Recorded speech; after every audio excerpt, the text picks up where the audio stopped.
Rotimi.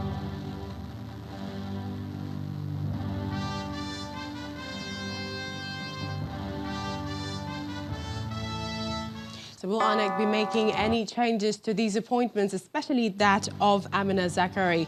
Well, Rotimi Oyekanmi joins us. He is the CPS Chief Press Secretary to the INEC National Chairman. Glad to have you join us. And if we might go straight to the point, is Amina Zakari President Buhari's relation?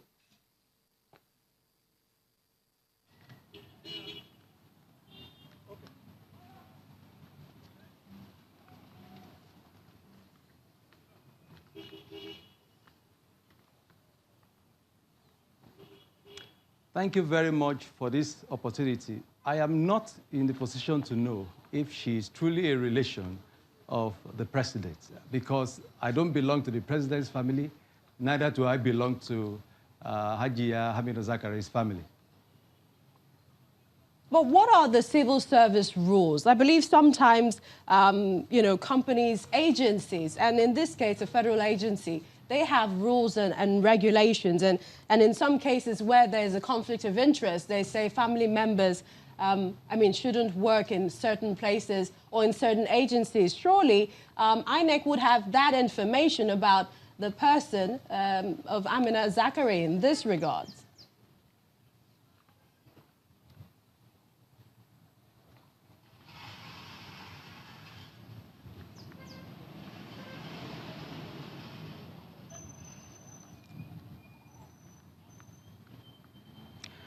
Well, I need to establish that the appointment of national commissioners is done by the presidency, by the federal government.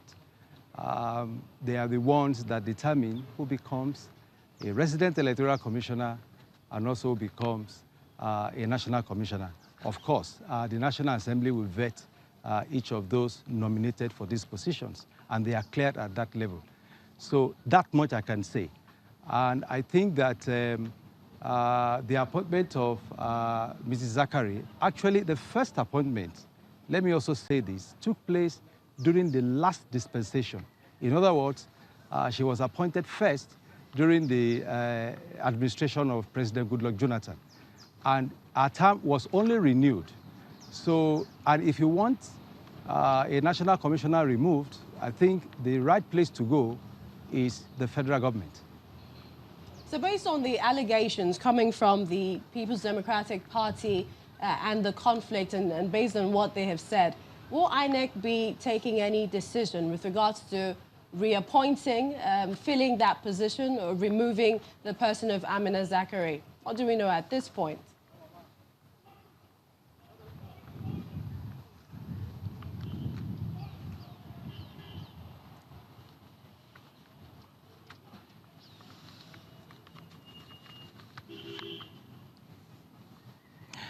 Well, I think, unfortunately, the People's Democratic Party totally misunderstood the intention of the commission. The coalition center that we're talking about will require a lot of logistical things.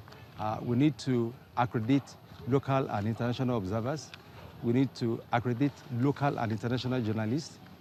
We need to put certain things in place where the restaurant will be, where the ICT facilities will be, in case there is a health emergency, where is the health center, will drugs be there, and all of that. That is essentially what the committee will do.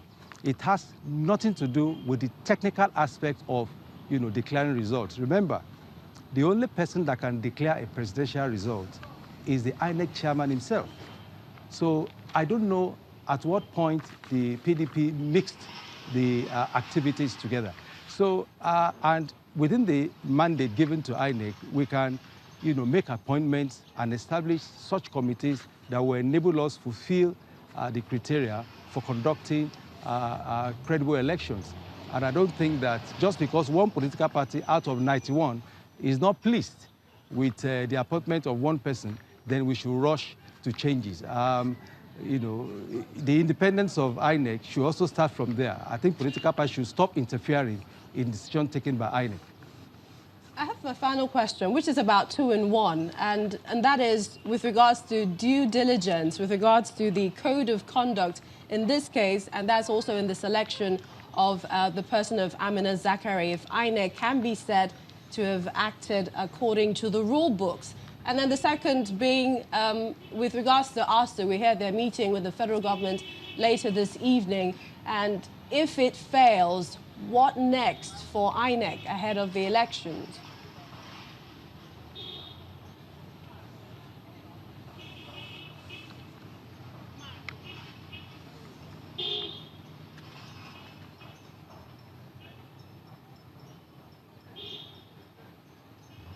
Well, if I understand your first question directly, since 2015, this commission has been preparing for the 2019 general elections. Several things have been put in place. We are putting final touches to those activities. And everybody knows the rules. Like I always tell people, it is impossible, today's INEC, it is impossible for one individual or a group of individuals to manipulate or change election results. Take Anambra election, governorship election, for instance. Right from the polling unit level, everybody knew what the results were. INEC, in order to engender transparency, we introduced the People's Poster, in which case we paste results on the surrounding area or the polling unit center for people to see the results of that center. And what people did across all the local governments in Anambra State was to record these figures, and by the time INEC was announcing the official result, they would just compare the figures. And we've been doing that from Anambra to Ekiti to Osun, and we will continue in this one. So the multiple layers of checks and balances will not allow any sort of manipulation. So that is one. The meeting we have is not with the federal government this afternoon, it's with the Academic Staff Union of Universities. Remember, the university staff and teachers form the bulk of those that we use for election duty. And because they've been on strike, we've been quite worried about that. So our discussion this afternoon with ASUU is not about the strike or whatever dispute they have with the federal government. It's just strictly in relation to our elections. And we are very confident of a positive outcome. We'd like to thank you, Rotimi Oyekanmi, especially for that clarification, the CPS, Chief Press Secretary to the INEC National Chairman.